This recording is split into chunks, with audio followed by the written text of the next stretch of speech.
15 ദിവസം മാത്രം പ്രായമുള്ള നവജാത ശിശുവിനെ ലോക്കൽ ട്രെയിനിലെ സഹയാത്രക്കാരികളെ ഏൽപ്പിച്ച് അമ്മ കടന്നുകളഞ്ഞു. ഹാർബർ ലൈനിൽ പൻവേലിയിലേക്ക് പോകുന്ന ട്രെയിനിൽ തിങ്കളാഴ്ച നടന്ന സംഭവത്തിൽ പോലീസ് കേസ് എടുത്തിട്ടുണ്ട്.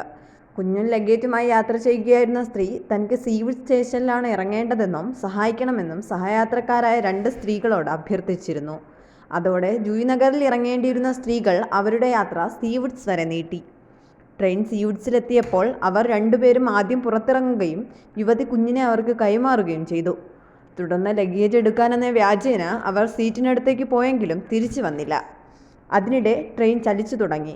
അവർ അബദ്ധത്തിൽ ട്രെയിനിൽ കുടുങ്ങിപ്പോയതാകുമെന്നും അടുത്ത സ്റ്റേഷനായ ബേലാപൂരിൽ ഇറങ്ങി തിരിച്ചു വരുമെന്നും കരുതിയ സഹയാത്രക്കാർ കുഞ്ഞുമായി ഏറെ നേരം അവിടെ തന്നെ കാത്തിരുന്നു. എന്നിട്ടും അവർ എത്താതായതോടുകൂടി പോലീസിൽ പരാതിപ്പെട്ടു. സ്റ്റേഷനിലെ CCTV ദൃശ്യങ്ങൾ പരിശോധിച്ച പോലീസ് യുവതി പൻവേലിക്ക് തൊട്ടുമുമ്പുള്ള കാന്തുവേശ്വർ സ്റ്റേഷനിൽ ഇറങ്ങി പുറത്തേക്ക് പോയെന്ന് കണ്ടെത്തി. കൂടുതൽ അന്വേഷണം നടക്കുന്നുണ്ട്.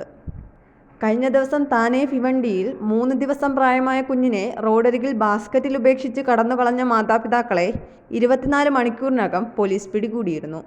ന്യൂസ് ഡെസ്ക് വിസ്മയ ന്യൂസ്.